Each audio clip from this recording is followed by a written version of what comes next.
Почему стучит гидрокомпенсатор? Одна из причин. Значит, гидрокомпенсатор у нас состоит из корпуса. Вот в нем, как видно, камера, куда масло попадает. Это у нас отверстие. Вот оно, через которое масло попадает в эту камеру. Вот видно и канал, по которому оно протекает в камеру под давлением. Сам гидрокомпенсатор состоит у нас из клапана. Внутри там у нас шарик. Вон его видно, он там. Вот. Это шарик, который пропускает масло вовнутрь гидрокомпенсатора. Эта часть у нас камера тоже гидрокомпенсатора самого. Сюда набирается масло. Вот. Чтобы у нас гидрокомпенсатор был полностью наполнен маслом и выбирал зазор, вот, внутри стоит пружина. Она ставится у нас на вот эту часть. Вот. И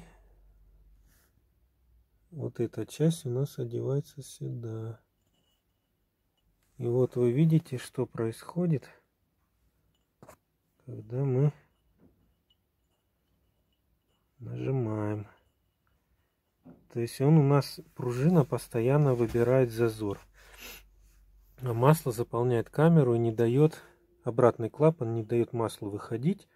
И тем самым компенсатор у нас убирает лишний зазор.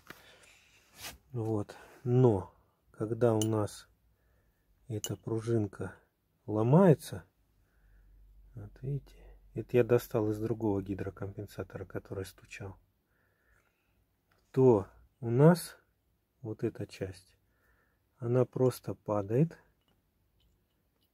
Сейчас мы поставим.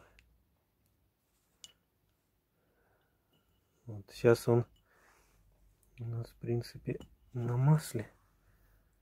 Если подержать, вот,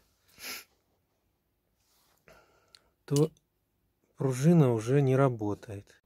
И чтобы не менять гидрокомпенсатор, не покупать его, потому что они бывают дорогие, можно разобрать кнопку капота или багажника из сигнализации, для сигнализации. Они продаются отдельно, стоят недорого.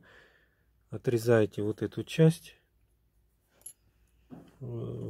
вытаскиваете саму кнопку, и внутри находится пружина. По жесткости она очень похожа на вот эту пружину, немножко диаметр меньше. Вот эту часть, ее плоскогубцами немножко разгибаете, чтобы оделась на серединку, вот сюда. Вот, по высоте делайте немножко длиннее, чем родная пружина. Вот. И все, и он будет работать.